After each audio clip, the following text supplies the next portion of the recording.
And welcome back to the Warwick F1 show. Obviously, we had the Canadian Grand Prix at the weekend. Verstappen coming under a lot of pressure from Carlos Sainz at the front, but unable to quite convert his front row start, or his third place start, into his first race win. Obviously, Verstappen taking the victory there.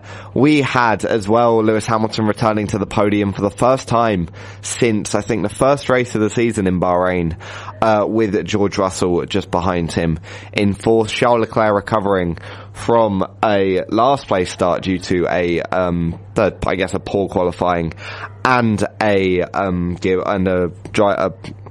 engine penalty to recover to fifth. We also saw the Alpines, Esteban Ocon climbing up the grid, maybe Fernando Alonso falling back a bit from his second place start. I think everyone was hoping Alonso would dive bomb it up the inside of Max Verstappen, but fortunately for Verstappen, he was able to get a good enough start. The Alfa Romeo's doing very well as well, finishing ahead of Fernando Alonso after his post-race penalty. And we're going to talk about some of the other side as well. Obviously, Haas, after the high of their fifth and sixth qualifying positions, falling back. Magnussen with front wing damage. Schumacher retiring. Obviously, Sergio Perez as well, only qualifying 13th after his crash in qualifying, and then breaking down about 10, 12 laps into the race. So lots of highs, lots of lows, everything in between, and we'll be discussing it all on the show. But obviously, as ever, I can't do it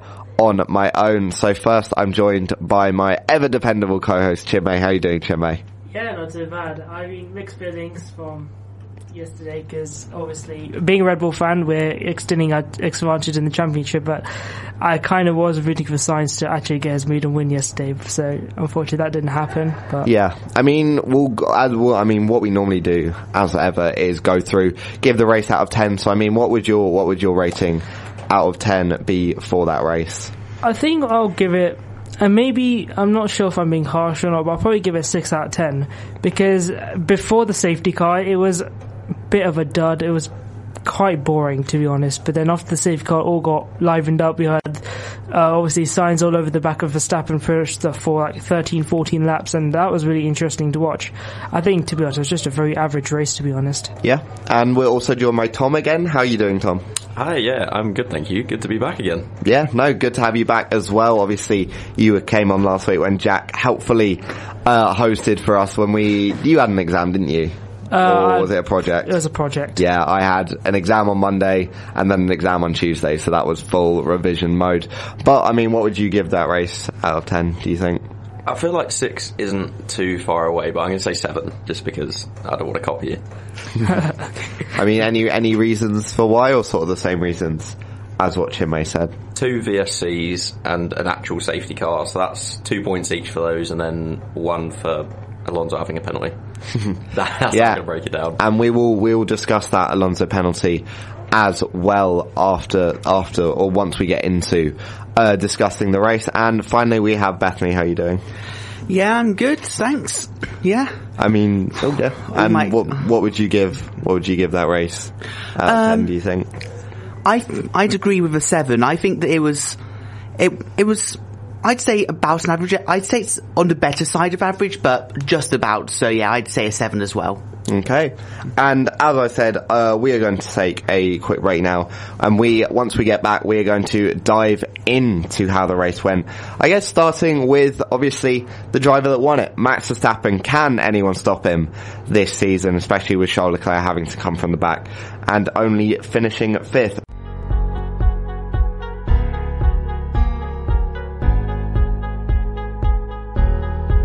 And welcome back to the Warwick F1 show. As I was saying before the break, we are going to discuss the driver that seems to be running away with the championship at the moment, Max Verstappen, taking his 6th win out of 9. As far as I'm aware, obviously going from pole to win the race. I mean, Chinmay, 6 out of 9.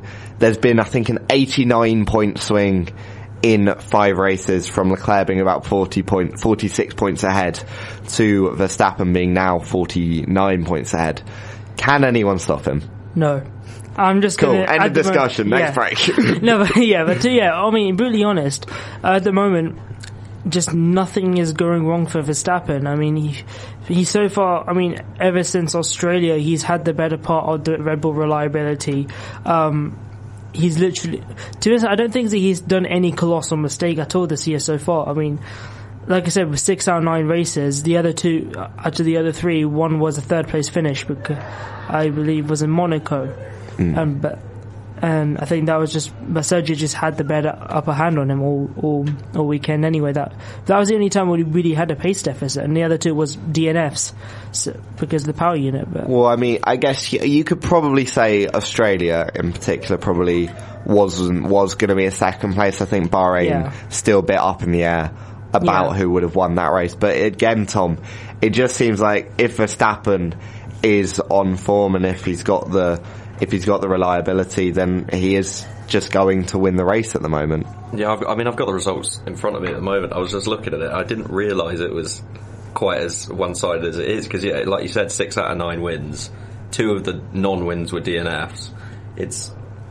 I think that gap is too big to make up now, unfortunately, because we all thought this was going to be a really competitive year, and we're going to have, maybe 3 or 4 drivers fighting for the championship, but it's just not panned out that way, unfortunately. Yeah, I mean, we'll probably talk about it later as well, but it's just like Ferrari is doing what they're doing best, is just they're trying to find out how fast they can throw away a championship at the moment. It's just literally what is happening this season. It's exactly why I stopped supporting Ferrari back in 2018. This year is just a perfect demonstration of that. Yeah, and I mean, Bethany, do you agree that Max Verstappen does have almost one hand on the world title, or on his 2nd world title? Yeah, I'd go and argue that Verstappen has one hand on the title, and the other hand he's got his fingertips on it. Mm-hmm. It just feels like he's unstoppable right now. Like, it's just, I don't see how he could lose the title without a massive just shift of who's got the better car. Yeah. With just a massive surprise upgrade package or something. Just that, a kind of Brawn GP level loophole is going to need to be found in order to stop Verstappen and Red Bull now. I do think, though, obviously that is a big gap to make up, and I think if I can do my maths correctly, he's 46 points up on Perez, which is a further 3 up on Charles. Yeah. We saw Leclerc drop 40 points, or however much he was up. So it is surmountable. Say the second half of the season, how many races are there in this calendar? 22 this year. Yeah, it's 22. Yeah, it's meant to be 23 now Russia because they dropped Russia. And we're only 9 in, you know, so theoretically we've seen problems with Max's power unit, and if that comes back, then it isn't out of the question. It's just going to be very, very difficult, particularly with how Ferrari are handling things at the moment. I mean, if you look at Perez, literally this Sunday, I mean, it's not like the Red Bull powertrains engine is out of the blue just yet. We just had another gearbox issue, and I think, when was the last time we really saw poor reliability from both top teams? Because obviously Ferrari have recently got these woes. Red Bull had all the problems in the beginning of the year, and they're still currently having issues here and there. I mean, we had the DRS issue. Now we have another gearbox one. I mean, it can still go either way, even though there's massive points difference now. Well, that is the thing. I mean, there have been 5 races this season where at least one of the top 4 of one of the maybe top 3, we take Carlos Sainz out of the equation, but yeah, I'm sorry, brutal. He could just be a bit quicker though. There have been 5 races now this season where at least one of the 2 Red Bulls or Charles Leclerc have had a reliability issue. Obviously we saw Australia, we saw Bahrain, we saw Spain, we saw Azerbaijan with both the Ferraris going out of the equation. And as you were saying there, it does feel like this year is very different from last year. Last year we saw almost no reliability issues from the top teams. But I mean, do you think that is the only way that Verstappen can get, or that Leclerc can get back into the championship, Chinmay? If Verstappen does have those issues, or maybe even if Sergio Perez does have those issues and he continues to sort of maybe challenge with Verstappen for the title? Yeah, but obviously there's also depending on the Ferrari engine not blowing up as well. But because at the moment that's way more likely, and a Ferrari has got they've got some really serious reliability issues to really fix now. So it's not over. It's not over yet. We're not even halfway through the season yet, and we got a long way to go still. Yeah, reliability is a massive factor this season, and it's going to be a massive factor throughout the season. I just had a look. There are only 4 drivers who haven't retired either out of reliability or crashing this entire season. I want to play this game. Hamilton, Russell, Ocon, and I don't know. Who's the 4th driver? Hulkenberg. Oh, come on. That doesn't count. No, that doesn't count. That doesn't count now. No. He finished both of the races he started, so... Yeah, both, implying. Yeah, all 2 of them. 2 out of 2. But no, it does seem that, barring any reliability hiccups, would you say, Tom, that Verstappen has the measure of everyone on the grid, maybe including Charles Leclerc?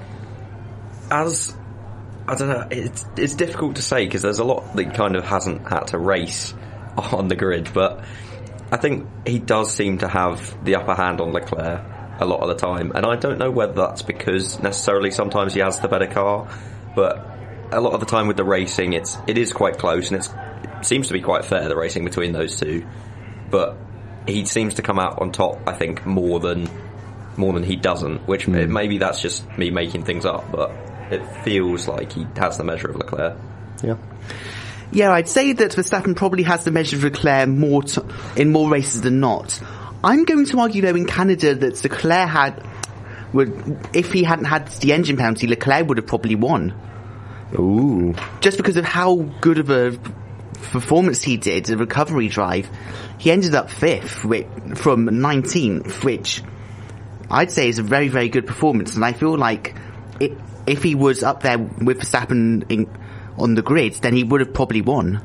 Yeah. Not to mention the Ferrari pit stop, the massive error that we had a Ferrari master plan with the pit stop. So how many seconds was the pit stop? I think I missed that. I think it was something about 7 seconds or something. But he ended up he ended up all behind the DRS train. I think was like Stroll, because obviously Stroll was being the bus driver of this. Oh, we love a bit of Stroll bus driving. I'll tell you what, he minced that DRS train actually. Oh, so yeah, fair play easily. to the guy. He had them in like 2 or 3 laps, I think, and there's 4 of them.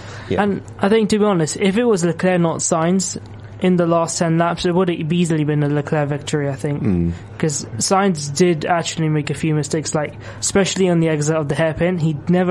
Most of the time, he never put the car in the right position that he needed to really get a good straight line advantage down the straight. Yeah, and I guess we'll bring it to the cars now. Getting rid of, or eliminating, I guess, all reliability concerns. We've had 9 races now this season, and we've seen 2 cars that seem to be very close together. I will come to all of you on this. Which car do you think is better? Because it seems like the Ferrari is better on like the tight, twisty nature, but the Red Bull is an absolute rocket ship down the straight. So I think, or I guess what I would ask is, what would you prefer to drive at the moment? I would rather have the Red Bull, mainly because that straight line speed is just ridiculous. I mean, you look at the previous races, like how difficult it is to overtake the Red Bull, mainly because that straight line speed advantage they've got, and it is still really, really good in the corners. And I think Red Bull are much better this year extending car for races than qualifying, because last year I think they made that mistake a lot, where they had a more quality setups, which kind of hampered the race pace more than Mercedes did. Whereas Mercedes tuned their car more for racing last year a lot more. So I think Red Bull probably learned from last year. They've tuned a lot more for racing than qualifying, but like I said, that straight line speed is just something that really gives that Red Bull their edge. Yeah, I mean, Tom, would you agree? Yeah, it is monstrous down the straights, and particularly with DRS in a lot of tracks, it's very hard to keep Verstappen behind if Leclerc's in front, and at the same time, it's very hard to pull away if he's just coming at you like at the speed he is. And let me throw a question back at you, Will. Ooh. If you were to swap over Max and Charles in the cars that they're in, are we still seeing this gap between the two of them? Is the Red Bull that good that Leclerc would be where Verstappen is? Oh, that's an interesting one. Well, first off, Verstappen would have punched every member of that team if he was at Ferrari, because he would be just having an aneurysm every race due to their strategy. But I don't know, because obviously it does feel like Red Bull is Verstappen and Verstappen is Red Bull. Even at the point where Perez seemed to be getting back into it, it was still like the genuine, like, it always felt like it's Red Bull, Verstappen, Red Bull. So I think that if you put him in the Ferrari, it will be maybe the same thing, but I could see the gap being slightly less. Maybe not that much less, but I think that Verstappen and Leclerc are probably on the same level, and it's just about the teams. And I think you saw that last year as well with Verstappen and Hamilton. I'd say at the moment, if you had a Mercedes that was up there with their pace, I reckon you'd have 4 drivers in the championship. I think you'd have Verstappen, Leclerc, Hamilton, and probably George Russell, especially with the consistency that he's had. So I think the gap would be the same. I think you'd probably switch it maybe slightly less, but probably it would be Leclerc up there a few points ahead of Verstappen, rather than Verstappen being a few points ahead of Leclerc. I mean, Bethany, we'll just finish it off, obviously going around Red Bull or the Ferrari. Which car would you have to drive? Yeah, I'll be honest, Azerbaijan and Canada, as much as I hate to say it, they are proof that just the Red Bull is an absolute monster, and there just seems to be no stopping it. Like, yeah, the Red Bull is definitely the one you'd want out of the two of them. Going to the other questions that were mentioned, I'd say that if Verstappen and Leclerc were in the opposite teams, I say that, yeah, I think that the gap would probably be around 25 to 30 points as opposed to the 46 it is right now. But I still think that I think that Verstappen's a hair above Leclerc at the moment in terms of just how they're performing. But even then, the cars that are making a lot of difference as well. And then finally, just if Mercedes was up there with the Red Bull and Ferrari, I'm going to be a bit bold and say that actually I think that it would, if the Mercedes was up there with Red Bull and Ferrari, it would be Russell, Verstappen, Leclerc, Hamilton. Ooh. I mean, we may as well move on to Mercedes now at the moment. Obviously, Lewis Hamilton returning to the podium after, obviously 8 races, probably his longest streak without a podium since maybe even 2013, 2012, back in his early Mercedes and McLaren days. Probably should have got a few more, judging by luck. I think having qualifying in that 4th place after the wet qualifying really helped him. I mean, Russell is only 18 points off, I think, 2nd place in the championship. That is his level of consistency at the moment. Do you think that Hamilton, or do you think that maybe both of them can kick on now? Maybe Russell keeps going with the consistency, but also Lewis Hamilton, buoyed by, I guess, a return to the podium, he can start kicking on as well, especially if he starts to understand the car a bit more. Yeah, and I think especially Mercedes, if they do what they are really good at, and is really like upgrading their car throughout the season, and giving them out, like, Russell, 9 races, we've had 9 races now, right? Yeah, 9 races in the top 5. I mean, that's just incredible. They can, like, he has literally gone from Mr. Saturday to Mr. Consistency now. And Lewis Hamilton, I mean, he's still got that driving form. Shane Ferrari had that pretty bad back pain from Baku, but that's just Mercedes being a bit too ambitious with their setup. But, you know, it's a really good. They have all the chance in the world to just bring the fight to the front, even by the end of the season. Yeah, and I mean, Tom, especially, do you think Mercedes have, I guess, achieved step 1 of their return in that they've now solidified themselves as easily the 3rd best team on the grid? Obviously, we saw at the start of the season there are a few races, I think Imola especially, where Mercedes was sort of mixing it with McLaren as well, bringing it, like, they were sort of at the upper end of the midfield as opposed to, I guess, adopting that Red Bull 2017, 2018 role. But do you think that they've now accomplished that? They're now by far the 3rd best team, and then it's now about getting up to the Ferraris and the Red Bulls? Yes, definitely. If you look at the podiums across the season, aside from Norris, it's only been those three teams, and it does show that there's a gap between, like you said, Mercedes and the top of the midfield. So I think that they've taken that third place, and it's time now to kick on and see if, potentially they can win a race in the second half of the season, or maybe even more than that, who knows.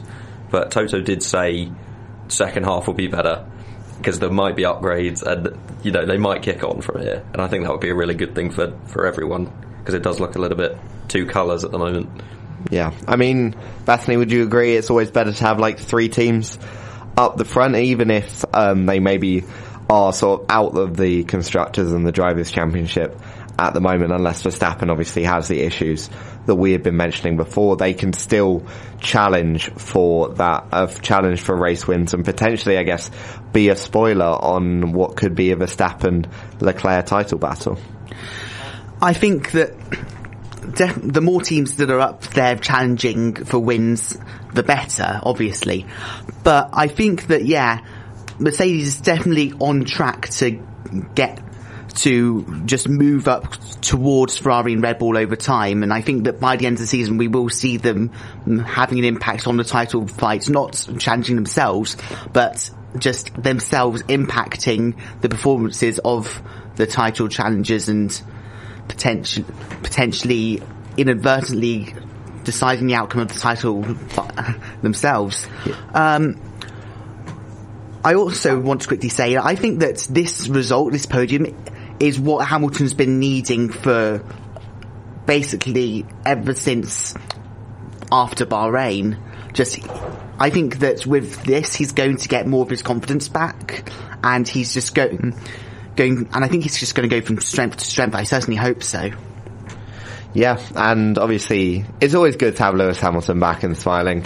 As a Hamilton fan myself, it's always something I want to see, and it was good to see him back on the podium. We are going to take another quick break now, and we're going to come back and talk about some of the midfield teams. Obviously, we're going to talk about Alpine Alonso's stellar performance in qualifying, and maybe a bit less so in the race, getting a bit unlucky again with some power issues. We're going to talk Haas, obviously again, very good performance from them in qualifying, again falling back during the race, and then Alfa Romeo as well, a team that is really challenging for that, maybe even for fourth place in the championship, if they can continue to have results go their way, and if they can, or if Guan Yu Zhou especially can sort of start to build on his good performance in this race. But as I said, we're going to take a quick break.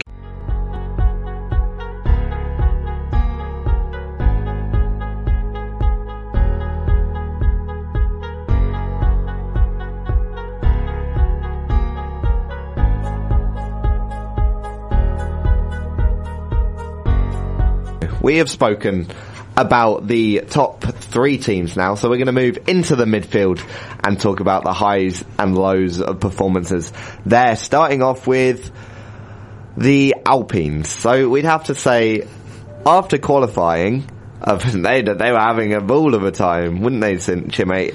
Fernando Alonso on the front of the grid for the first time since 2012 Germany.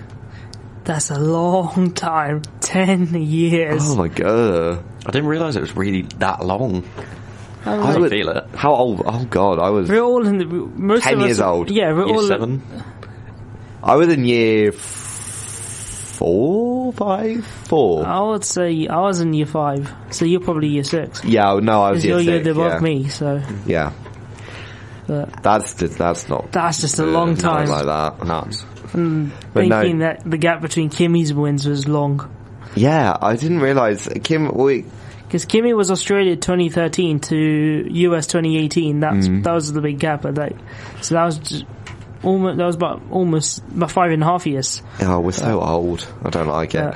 Well, I mean, I didn't watch qualifying, which is a bit annoying because I was at school days. They really timed that poorly. Yeah, I don't know if it was Canada's fault or the Warwick SU's fault, but someone should have coordinated with someone else. Yeah, I think Canada as a country should have known that school days was going on.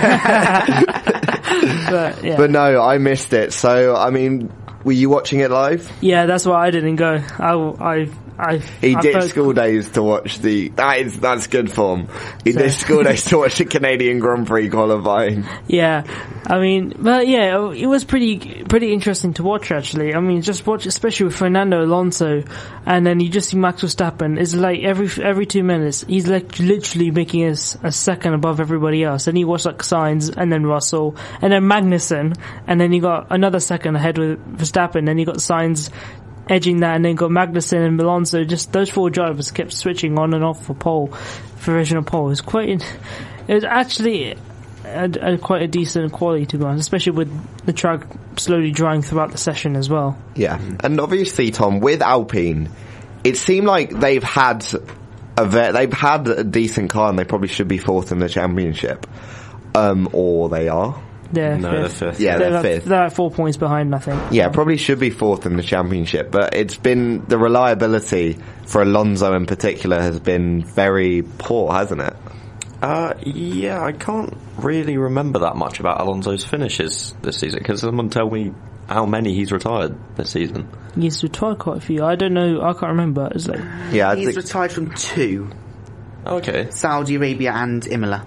but yeah, I think Alonso is probably the one driver where his results has not spoken to how he's actually performed this year. Because obviously definitely. Australia qualifying as well, he probably could have put that up in 2nd or 3rd before he had an issue which led him to crash. I mean, Alpine, they seem to be flying under the radar at the moment as a team that could potentially have a very good car, and just as soon as all the pieces get put together, they'll probably secure 4th in the championship.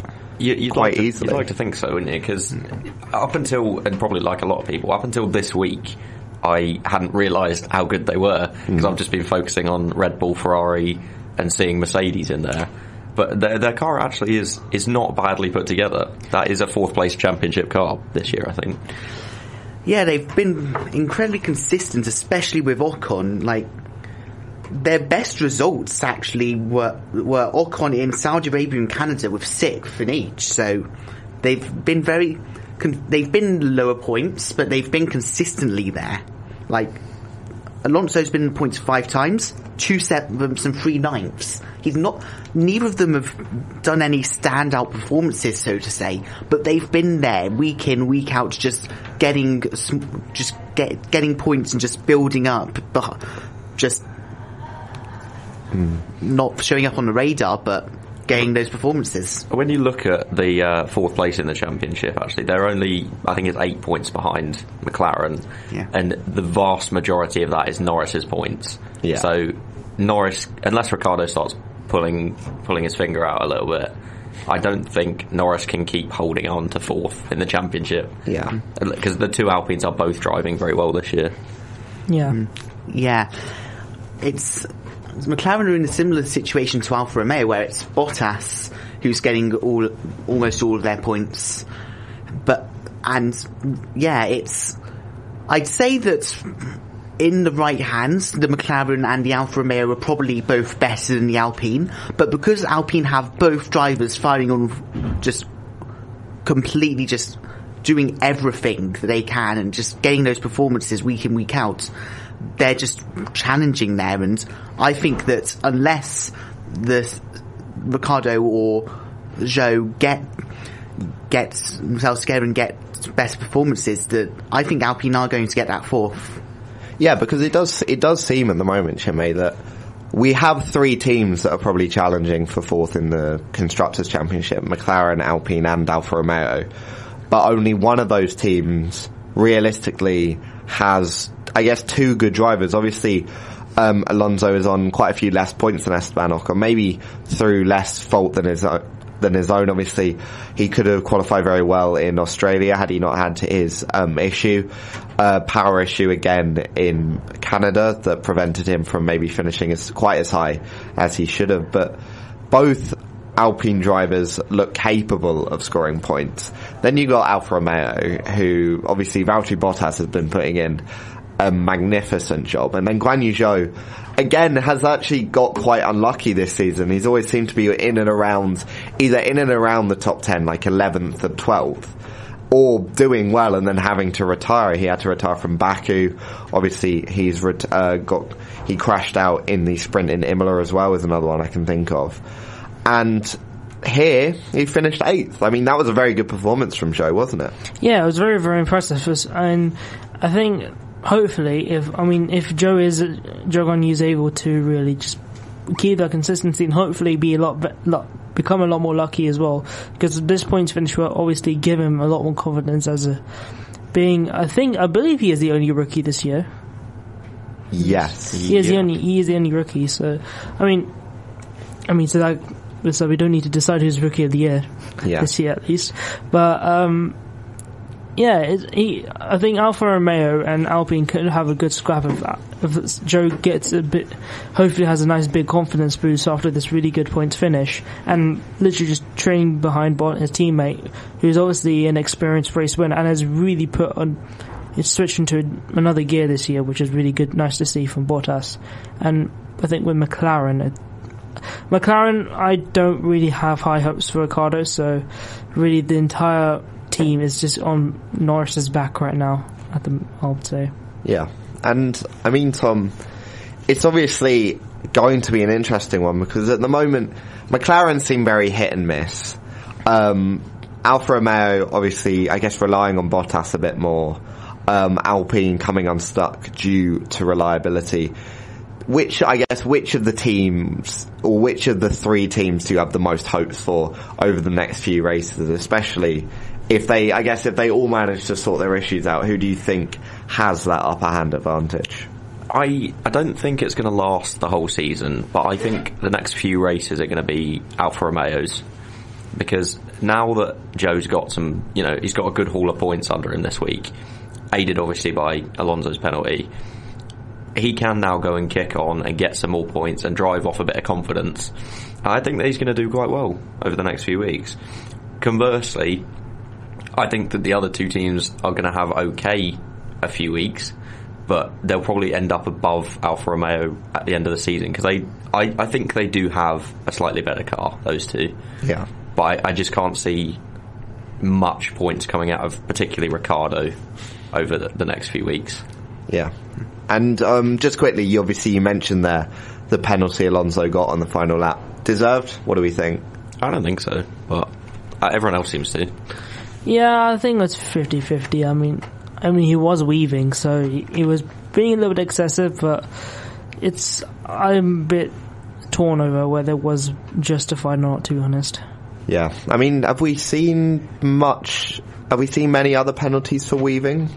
Obviously, Alonso got an earlier penalty in the season in Miami for weaving along the straight. Do you think it's a new precedent that's being set by the new race directors, or do you think they're being a bit overly harsh?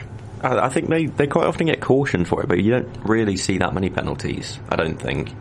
Because in the end, it has pushed him down a few places, and whether it was justified or not, I guess, is up to the race directors and not us. But it does seem to be a new precedent, I think.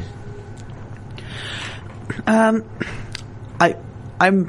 remember weaving, like the first time I remember weaving really being an issue it was the British Grand Prix last year, I'm pretty sure, or was it the year before? I can't remember. But really it hadn't come up again since then, from what I remember, until this year. I do think that it is probably, I haven't seen the incident itself, but if he got a penalty for it, then it was probably justified, because it would only really be a penalty if it was excessive. So yeah. I also just had a look. Something really surprised me. We all seem to think that Alonso's doing pretty well and Ricciardo's doing pretty badly, but actually Alonso's only 3 points ahead of Ricciardo. So actually, it's not particularly different, their performances, despite everything. I don't know though. Ricciardo's not seemed to have that much bad luck though. Whereas Alonso seems to have a little bit. Yeah, I would agree with that. I think that gap will open up. True. I think what you are seeing, and this is obviously something we talked about earlier, reliability is playing a much bigger role this season. In 2021, there weren't really that many reliability issues, but we're seeing drivers that could have a lot more points, like I guess a Guan Yu Zhou, I guess a Fernando Alonso, maybe performing better than their car or then their car is allowing them to, because obviously they're retiring from races, and it just seems to be that some drivers who do have that reliability are having a better time of it at the moment. And then you've got to take that into account about how well a driver is doing into the season. I mean, do you think that this is going to keep playing a role throughout the season? And obviously into the later stages, we've got less engines this year. It was less of an issue last year, apart from when Mercedes were just chucking every engine into Bottas's car to test everything out and then giving it to Lewis Hamilton. But do you think that, especially with the less engines and with this less reliability, we're going to go back to, I guess, a 2014, 2015, 2016 role of 60 million grid place penalties for every driver on the grid? Or do you think they'll sort themselves out? To be honest, I think reliability will play a big factor, and we will see a lot more penalties. I mean, Charles Leclerc and Yuki Tsunoda have already exceeded the limits, and we're only about we just got past a third of the way through the season, which is pretty intense. And I think it was that both Red Bulls have already reached the limit, pretty much reached the limit, and it's, yeah. I mean, reliability should be improved, but it's pretty surprising to see how poor the reliability is compared to last year, because the engines haven't actually changed all that much. But it probably might be to do with like the new chassis and the new packaging, stuff like that might be causing problems. But yeah, I think definitely it will be playing a big part even later in the season. Yeah, do you think it is the aero that is, like, obviously bouncing maybe is having some knock-on effects, not just on the drivers but on the car, sort of shaking, rattling everything up, and then causing it to fail a bit more easier? Or is there something else that could probably explain it? I mean, it wouldn't surprise me, but then at the same time, and correct me if I'm wrong here, but Mercedes are still looking quite good for engines, and they've had the most porpoising, so that kind of points to something else being the problem. Yeah. Just Ferrari engine reliability. Yeah. You could see, actually, with reliability looking like it's going to be a problem this year, is you could really see that benefit the two Mercedes.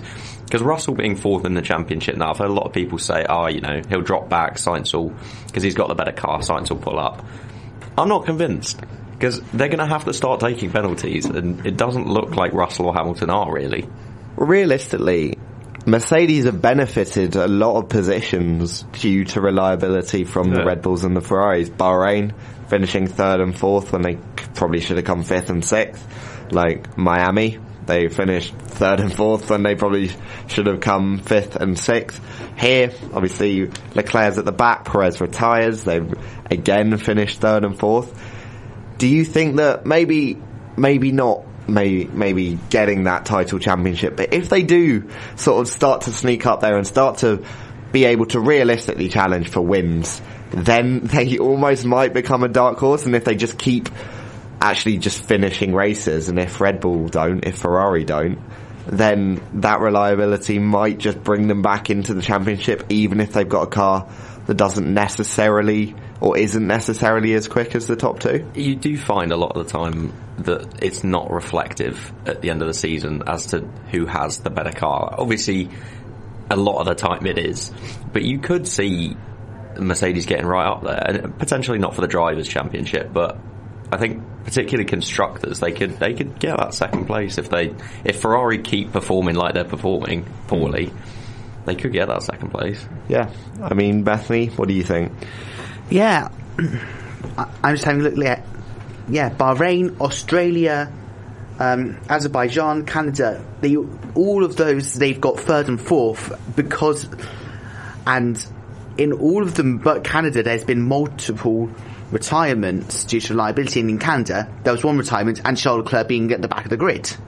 So yeah, I'll be honest, I think that Mercedes might just get wins out of reliability, because there'll be reliability failures and the Red Bulls and Ferraris having to take engine penalties. I think we could genuinely see Mercedes just being the only team up there because of that, and the Red Bulls and Ferraris just having to come through the grid. Yeah. Very much Monaco 1995, just the only ones left are going to win. No, we will wait and see, and obviously if they do manage to get a slightly better car, then reliability could come into it. We're going to take another quick break now, and we're going to talk about some of the, obviously we've spoken about some of the good performances from Guan Yu Zhou, from Alfa Romeo, from Alpine. We're going to talk about some of maybe the bad ones, particularly focusing on, I guess, Yuki Tsunoda, obviously having his crash coming out of the pit lane, and the Haas's as well.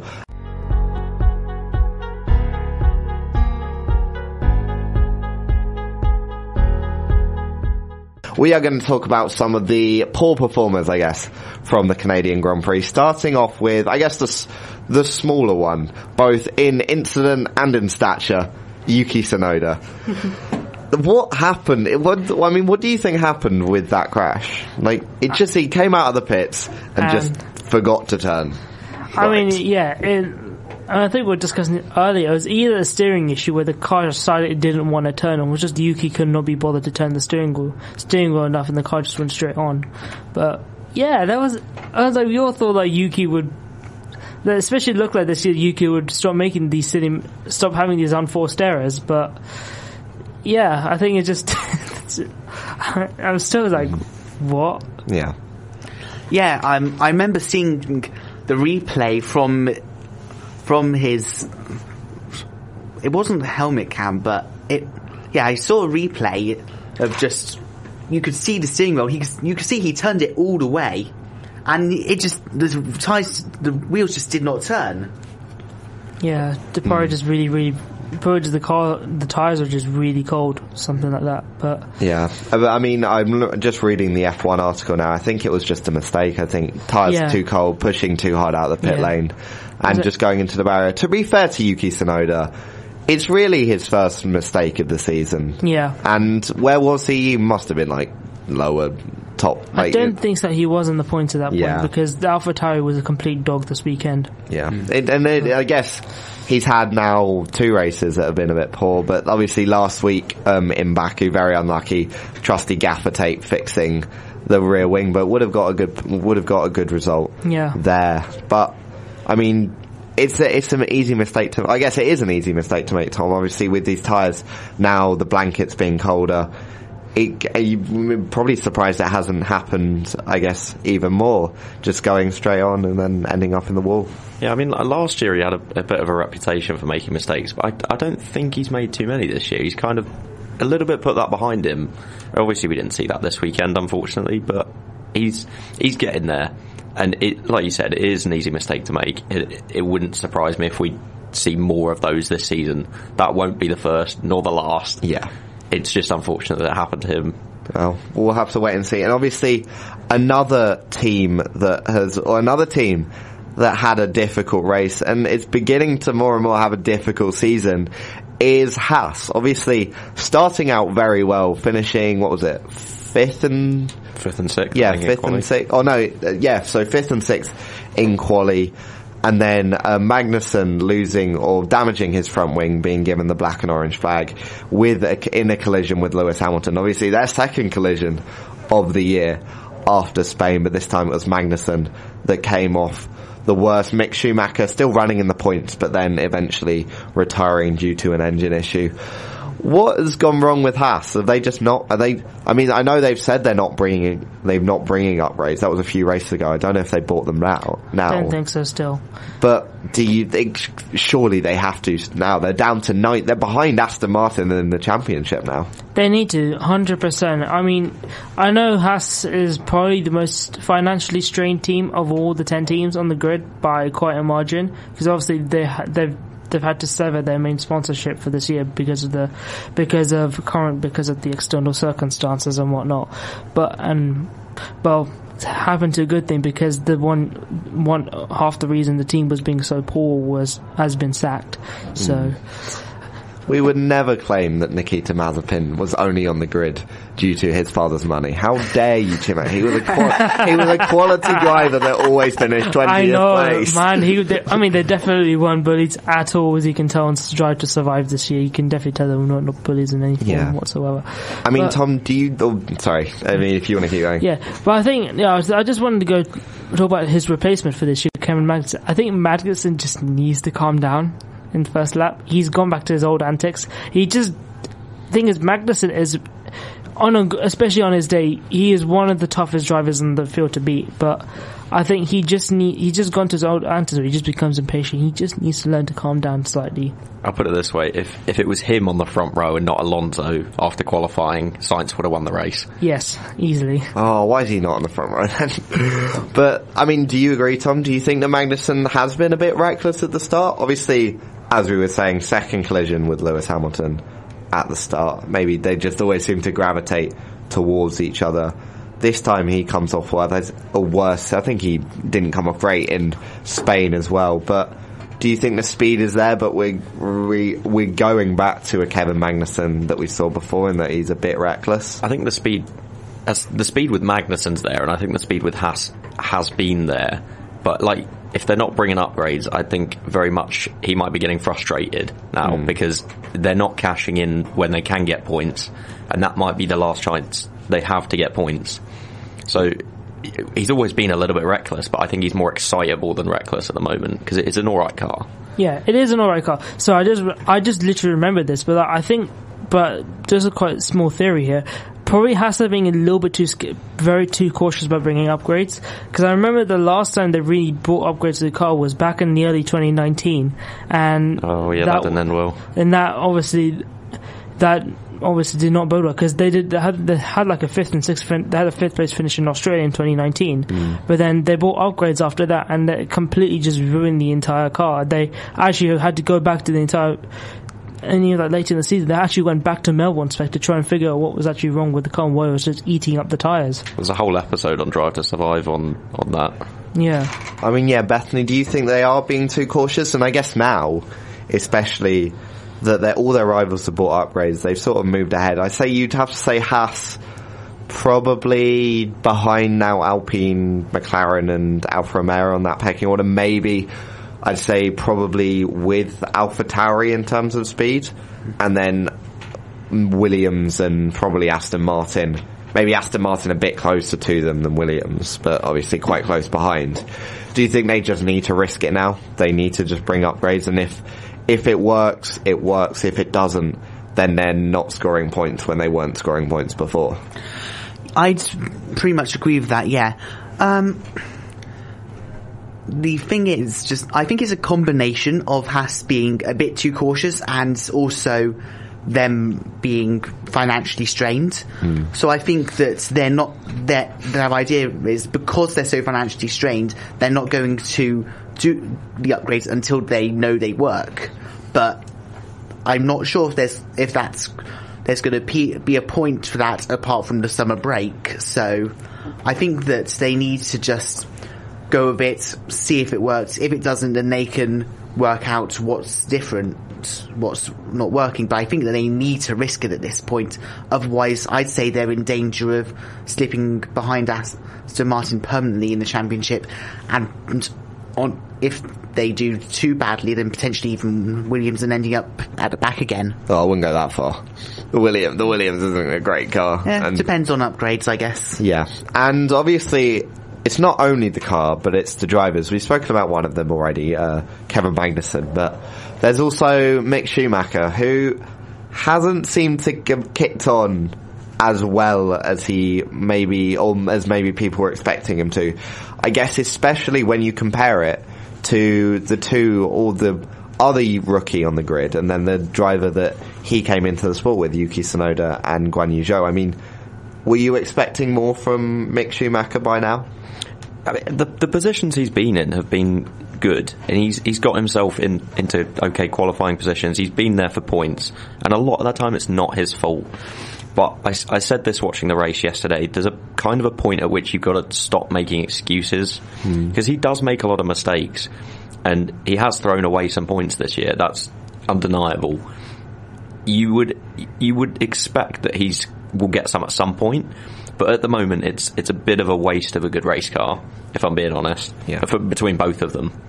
Well, yeah, I mean, he's made £2 million crashes at this point in Monaco and Jeddah, obviously. Do you think that he is starting to, it's starting to become a problem? Obviously, it seemed to be rumbling on for a while now, but as more and more, and especially as Yuki Tsunoda performs well, as Guan Yu Zhou is beginning to perform well as well, do you think that Mick Schumacher is coming under more and more pressure? Oh yeah, 100%, and he's completely cracking under the pressure. I think. He's already blown $2 million at least from the $140 million budget that Haas have this year. I think it's just over 140, isn't it? I think because it's of the sprint like races or something like that. But yeah, it's definitely, he needs to start stepping up his game and really start trying to get, probably once he gets the points finishes, it should be a good boost of confidence to help him obviously rejuvenate his spirits and confidence, but something needs to happen very soon now. Yeah, I agree. I think that also just social media and just everyone talking about him, I think that's not helping either.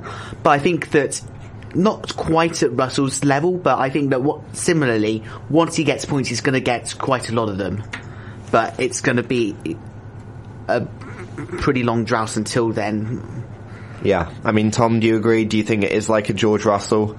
It's just going to be, once he gets some points, others will follow? Or are we going to be waiting a while for, I guess, Mick Schumacher to score his first points in F1? It might be a while, but yeah, I think they'll come in one go. It'll be like it always is. It's a London bus, isn't it? You see a lot of things where people don't end up getting things. Say, we made this comparison in the break that Hulkenberg not getting a podium, or Sainz not having a win at the moment. I'm sure they weigh a billion tons on them. Particularly, we've seen, I think, with Sainz. But Schumacher will get the points at some point.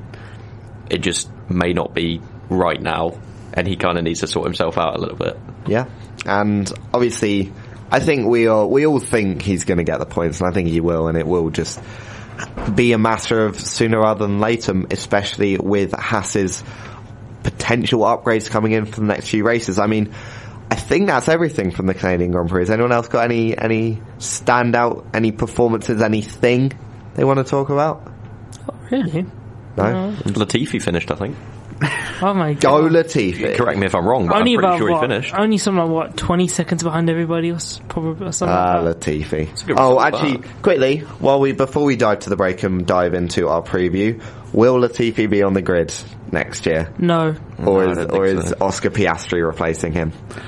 I certainly hope that Oscar Piastri replaces him, to be honest. I think that it's a shame because, I'll be honest, last year I actually had a bit of hope that Latifi could actually be a bit of a good driver. Nope, that's been completely destroyed by now, unfortunately. Latifi. We like you. He seems like a really nice person. He's so lovely. But he's just slow. Yeah. Latifi's actually only DNF'd once this season. Yeah, he must just have not been very good then, because he didn't got he's just points. not going fast enough. He has a P16 streak or something like that. Yeah, literally. Saudi Arabia, he retired. Miami, he got 14th. Monaco and Azerbaijan, he got 15th. And then the other 5 races, he got 16th.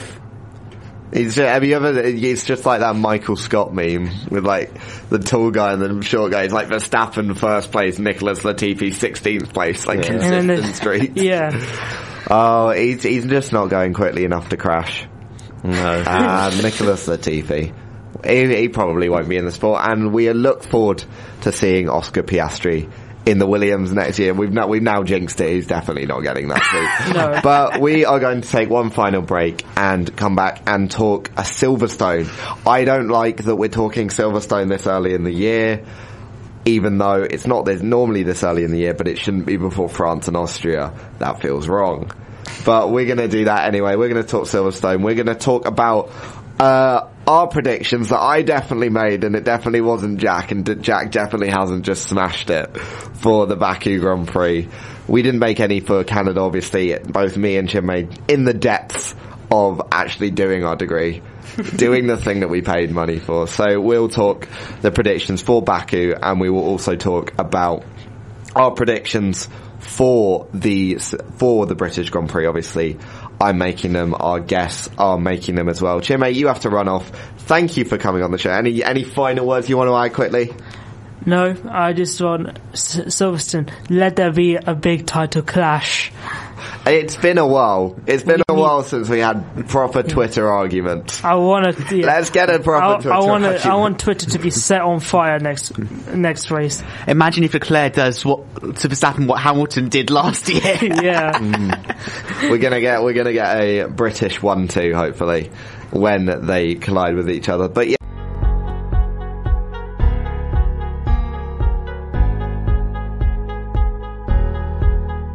And welcome back to the final segment of the Warwick F1 show. We are going to be moving on to our preview of the British Grand Prix. It's always a classic, isn't it? When was the last bad British Grand Prix that we had? I'm talking British Grand Prix because you could very easily say the 70th anniversary because it was at Silverstone, but that doesn't count. When was the last British Grand Prix that was bad? I can't remember any off the top of my head. Neither can I. Yeah. It's a good race. What's the weather like this weekend, actually? Ooh, no, next weekend. Is it not? Oh. I think there's a gap. Yeah. Oh, we'll have to wait. So we and can't see. check, yeah. Oh, what's the weather like this weekend? Of course it's raining. Typical. And I guaranteed it'll be the one weekend we've ever had for the last few weeks where it's sunny and perfect. Yeah. No, it's going to be raining everywhere else and be sunny just at Silverstone. Because it's just down the road from us, isn't it? It's like 45 minutes. Yeah. When was the last wet British Grand Prix? Because I feel like we have the odd one. 2016 was wet, I know. Right. I want to say that might have been the last one. Yeah, I can't I know remember 2018 recently. the grass was just all yellow because it hadn't rained for about 3 months. 2019 was cloudy. 2020 was, I think, sunny. Quite sunny. 2021 was obviously sunny. 2020 was the one with Lewis's puncture on the last lap. Yeah. Oh yeah, that What was a race. What a race that was. What a last 3 laps. Anyway. See, that's the thing. It's always it's difficult on the tyres, that one. Yeah. It always seems to be the race that I would say it's the race that puts the most stress on the tyres. And I don't know, it might, like all the fast corners, I guess it's flat, so there's less, the more lateral load and things like that. Do you think we'll see any tyre issues? Or are you backing safety? Well, part of our prediction is we're not going to specify, but part of our prediction in my head is about tyre issues. To do with the tyres. I think we will. I think we'll have a couple of retirements. Yeah. Hopefully. Well, one of not big crashes that hurt anyone, obviously. But no, we do not support big crashes that hurt people. No, but big crashes that don't hurt people, we also do not support. Aesthetically pleasing crashes. Well, obviously, speaking of big crashes, we obviously had would you say the biggest at the time incident of the 2021 season? I think I would say Jeddah was probably where it all went to pot. And then obviously Abu Dhabi, it got even worse. But obviously Silverstone, the first big crash between Hamilton and Verstappen. Because we always love to bring it up. Who was at fault for the incident, Tom? Hamilton, I think. 10-second racing penalty. incident, though. 10-second penalty fair? No, 5. Okay. What about you, Bethany? I don't particularly remember it much, but I think that, honestly, from what I remember, I think that had Verstappen and just backed out slightly, then it wouldn't have happened. If Hamilton had backed out slightly, it wouldn't have happened.